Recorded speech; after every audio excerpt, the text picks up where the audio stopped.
Hi friends, আশা করি আপনারা সবাই ভালো আছেন। আপনাদের সবার ভালোবাসা নিয়ে কিন্তু আবার আজকে আমরা একটা নতুন ভিডিও নিয়ে চলে এসেছি। ইদানিংকালে বাংলাদেশের যে সম্প্রতি যেসব ঘটনাবলী চলছে সেই হিসাবে কিছু কিছু ভিডিও আমরা দিয়েছি। তো আজকে আমার একটা ভিডিও দেখলাম, হঠাৎ করে বাংলাদেশের টপিকের ওপর যে মসজিদে ঢোকা সত্ত্বেও শেষ রক্ষা হলো না। কি ব্যাপারটা, খবরের চ্যানেলের একটা ব্যাপার, সেই ব্যাপারটা আমরা দেখে নেবো যে বাংলাদেশে যখন এই ঘটনাগুলো চলছিল তখন কি কি ঘটনা ঘটেছে। একজন বলছে ভিডিওতে দেখতে পাচ্ছি যে যিনি নাকি এই আন্দোলনের মধ্যেই ছিল না, তা সত্ত্বেও তাকে ধরে নিয়ে যাওয়া হচ্ছে, কিন্তু কেন হচ্ছে, কি জন্য হচ্ছে সেটা আমরা জানি না বন্ধুরা। তো সেই ভিডিওটা চলুন আমরা একটু দেখে নিই।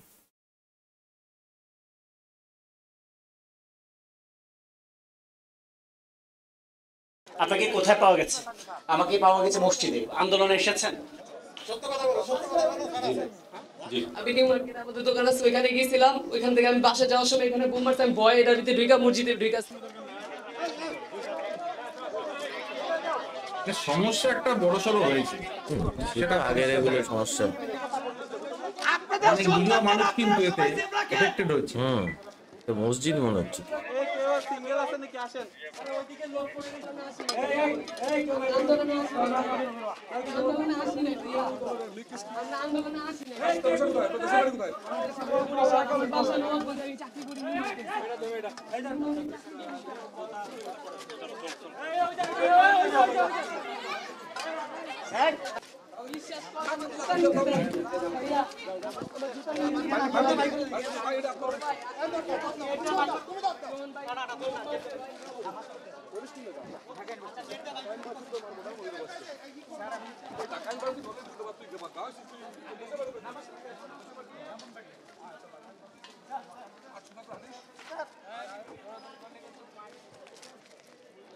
আপনি কি আন্দোলনকারী?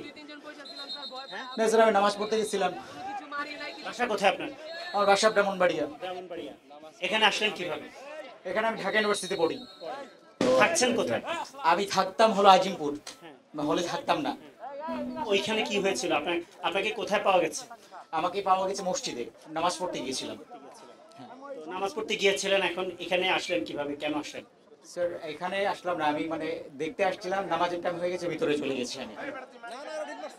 না না, আমি ঢিল মারি না, আমার কখনো নেচারই ছিল না, মানে কারো দিকে মানে ঢিল মারার মতো কোনো মানে আমি ছিলাম না। কোন ক্লাসে পড়েন আপনি? আমি ইন্টার সেকেন্ড ইয়ার এবার। আচ্ছা, ছাত্ররাই তো নেমেছে আন্দোলনে বিশেষ করে। আপনাকে কোথায় পাওয়া গেছে? আমাকে এই কোয়ার্টারে পাওয়া গেছে কি করছিলেন এখানে?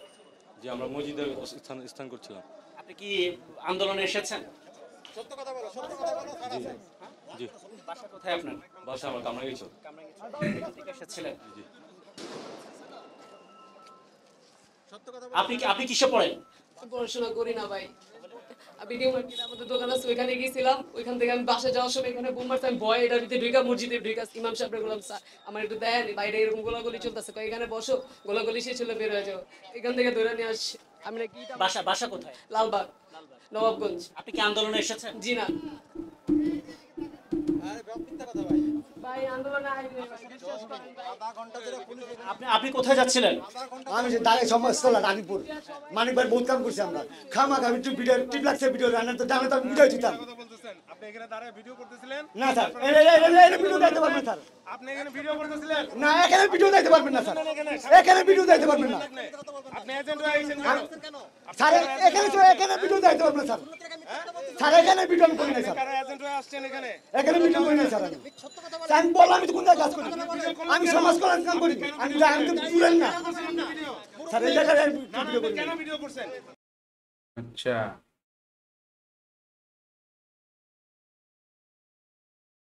তো বন্ধুরা ভিডিওটা দেখলেন, ভিডিওটার মধ্যে দেখানো হলো তিনজন মানুষকে, তার মধ্যে দুজনকে দেখে তো মনে হলো না তারা স্টুডেন্ট আন্দোলনের সাথে যুক্ত বা কিছু, সেটা পুলিশই ভালো বলতে পারবে। তবে ভিডিওতে যেটা দুজনকে দেখা গেল, একজন তো স্বীকার করলো যে না আমি ছাত্র আন্দোলনের সাথে যুক্ত, কিন্তু আর যে দুজন তিনজনকে দেখালো তারা কিন্তু বললো না। তো সেই সময় বাংলাদেশে হয়তো অনেক নিরীহ লোককেও হয়তো হ্যাম্পার হতে হয়েছে, কারণ যখন দেশে এত বড় একটা জিনিস চলছে সেটা হতেই পারে, সেটা মানে কি বলবো জানি না। তবে বাংলাদেশ ভয়াবহ ছিল, এখন অনেকটাই সুস্থ হয়ে এসছে বাংলাদেশ, সেই জন্য আমরা কামনা করছি। আর যেহেতু আমরা ভিডিওগুলো আনছি আপনাদের যেহেতু আপনারা 5 থেকে 7 দিন আপনাদের ইন্টারনেট ছিল না, আপনারা এই ধরনের ভিডিওগুলো দেখতে পাননি, তাই আপনাদের কাছে আনার জন্য এই ভিডিওগুলো দেখাচ্ছি।